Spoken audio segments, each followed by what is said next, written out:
खुदावंदा ये तेरे सादा दिल बंदे किधर जाए, खुदावंदा ये तेरे सादा दिल बंदे किधर जाए, कि दरवेशी भी अयारी है सुल्तानी भी अयारी। सलाम, नमस्ते, सत श्री अकाल। मैं हूं आपके साथ हर्षिता मिश्रा और आप देख रहे हैं टाइम्स मेल। अफ्रीका का तीसरा सबसे बड़ा मुल्क सूडान, जो नील नदी की गोद में बसा हुआ है, जो अफ्रीका के उत्तर से लेकर पूरब तक फैला हुआ है। अरबी में सूडान के मायने होता है काले लोगों की सरजमीन। सूडान के उत्तर में सहारा रेगिस्तान है, पूरब में लाल सागर और दक्षिण में सवाना के मैदान। ये इलाका कदीम जमाने में कई सल्तनतों का गढ़ रहा है। इसके उत्तर में मिस्र और किनारे पर लाल सागर है, जहां चाड है, लीबिया है, इथोपिया है, इरिट्रिया है, सेंट्रल अफ्रीकन रिपब्लिक है और साउथ सूडान मौजूद है। सूडान 18,86,000 मुरब्बा किलोमीटर के दायरे में फैला हुआ है। यहाँ की दारुल हुकूमत खार्तूम है, जो दरियाई नील से मुंसलिक सफेद नील और नीली नील के संगम पर बसा हुआ है। लेकिन आज ये इलाका आग और खून से सना हुआ है। ये कोई ख्यालवी अफसाने, किस्से और कहानी नहीं है, बल्कि सूडान का हकीकी पस मंजर है, जो आज पूरी दुनिया को सोचने के लिए मजबूर कर रहा है कि आखिर आग लगाने वाले कौन है और जो लोग आग बुझाना चाहते हैं उनकी असल हकीकत क्या है। सूडान एक ऐसी खाना जंगी के दौर से गुजर रहा है जहां 1.5 लाख से ज्यादा लोगों की मौत हो चुकी है। खाना जंगी को हिंदी में गृह युद्ध कहते हैं, जो सूडान में बीते कई सालों से चल रहा है। हम बहुत पहले से ही कहते आ रहे हैं कि गजा तो बस एक बानगी है।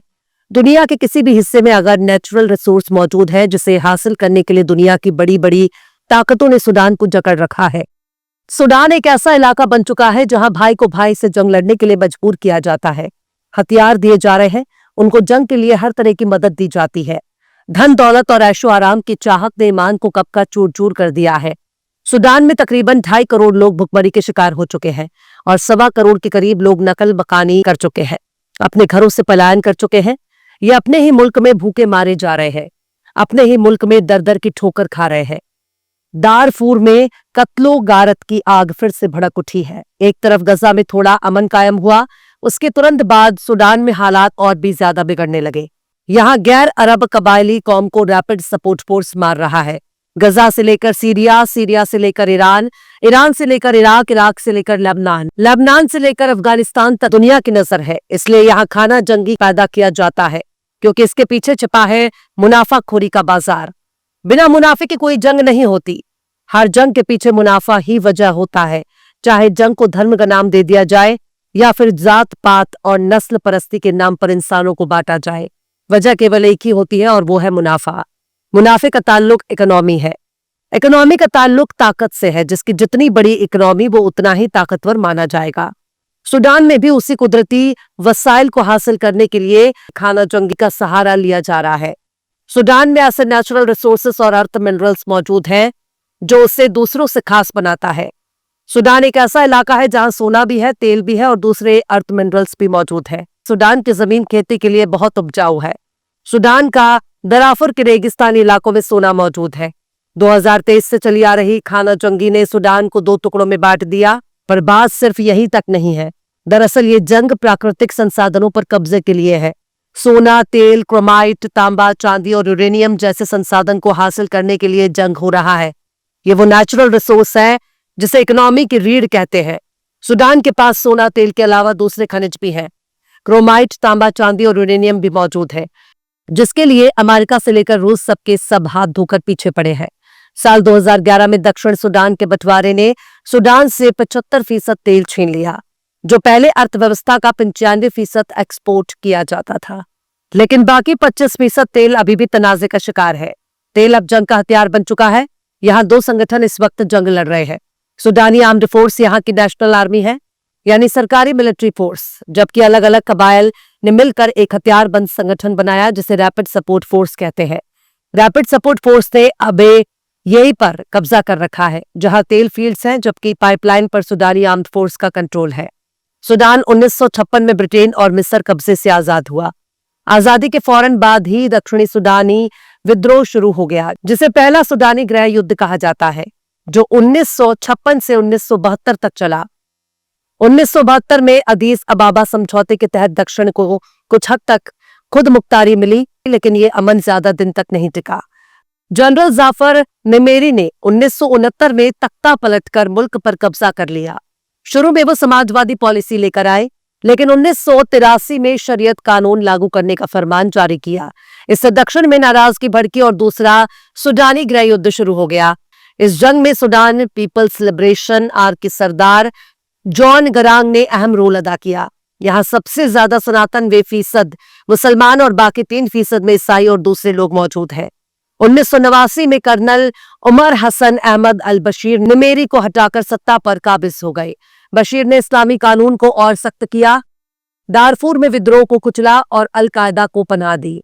2003 में दारफुर में गैर अरब कबीले ने हुकूमत के खिलाफ बगावत की, जिसके जवाब में जन जाविद मिलिशिया ने नरसंहार किया। संयुक्त राष्ट्र ने इसे नस्ली साफाया करार दिया है। 2005 में नैरोबी समझौते से दूसरा गृह युद्ध खत्म हुआ और 2011 में दक्षिण सुडान अलग देश बना, लेकिन तेल समृद्ध इलाकों के लिए आज भी जंग चल रही है। 2018 में रोटी की कीमतें बढ़ने से जन आंदोलन शुरू हुआ। अप्रैल 2019 में फौज ने बशीर को हटा दिया।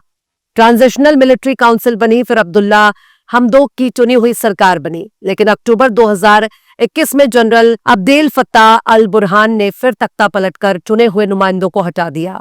सुडानी फौज के अल बुरहान और Rapid Support Force general Mohamed Hamdan Dagalo Hemedti के बीच सत्ता की लड़ाई चल रही है। खार्तूम, दारफुर, कोर्डोफान में भयंकर जंग छिड़ी, लाखों बेघर, हजारों लोग मारे गए, भुखमरी फैली है और यहाँ यूएई, सऊदी, मिस्र, रूस, अमेरिका की दिलचस्पी है। सुडानी फौज को मिस्र हवाई और ड्रोन मदद दे रहा है। सऊदी अरब पैसा और सियासी हिमायत दे रहा है। रूस अफ्रीका में अपना प्रभाव बढ़ाने को हथियार और सलाह दे रहा है। ईरान मुहाजिर 6 ड्रोन मुहैया करा रहा है। तुर्की 72 ड्रोन और ट्रेनिंग दे रहा है। वहीं रैपिड सपोर्ट फोर्स को यूएई हथियार, गोला बारूद और चाक के रास्ते लॉजिस्टिक मदद दे रहा है। लीबिया का खलीफा हाफ्तर मिसाइल और खुफिया मदद दे रहा है। ये दखल तेल और सोना हासिल करने के लिए हो रहा है, यानी हर तरफ मुनाफे का बाजार गर्म है। यानी सुडान में जो कुछ हो रहा है उसमें मगरबी ममालिक का रोल नजर आ रहा है, पर मगरबी ममालिक की कठपुतली के तौर पर मुस्लिम देश भी मुनाफे की आग को भड़का रहे हैं। अरब देश सुडान को नोच खाना चाहते हैं, जिनके तन पर सिर्फ लालच और मुनाफाखोरी का भूत सवार है, जहां इंसानियत घुट घुट कर मर रही है। बहरहाल चलते चलते आखिर में अल्लामा इकबाल ने भी क्या खूब फरमाया है, माना कि तेरी दीद के काबिल नहीं हूं मैं, माना कि तेरी दीद के काबिल नहीं हूं मैं, तू मेरा शौक देख, मेरा इंतजार देख। फिलहाल इस खबर में बस इतना ही। इस पूरी खबर को शम्स तबरेज ने लिखा है, जिन्हें आप ट्विटर पर भी फॉलो कर सकते हैं। ट्विटर हैंडल है @शम्स तबरेज काजी। वीडियो आपको कैसा लगा कमेंट बॉक्स में जरूर बताइए। वीडियो पसंद आए तो लाइक करें, शेयर करें और बेबाक, निष्पक्ष, स्वतंत्र पत्रकारिता को सपोर्ट करने के लिए आप हमारे चैनल टाइम्स मेल को जरूर से सब्सक्राइब करें और हाँ, बेल आइकन की घंटी वाली बटन भी आप जरूर से दबा दें, ताकि आपको हमारे आने वाले नए वीडियो की नोटिफिकेशन फौरन ही मिल जाए। फिर मिलता है किसी और वीडियो में एक नई खबर के साथ। हर्षिता मिश्रा को दीजिए इजाजत। जय हिंद। अगर अभी तक आपने हमारे चैनल टाइम्स मेल को सब्सक्राइब नहीं किया है तो जल्दी से सब्सक्राइब कर दें और बेल आइकन भी प्रेस कर दें।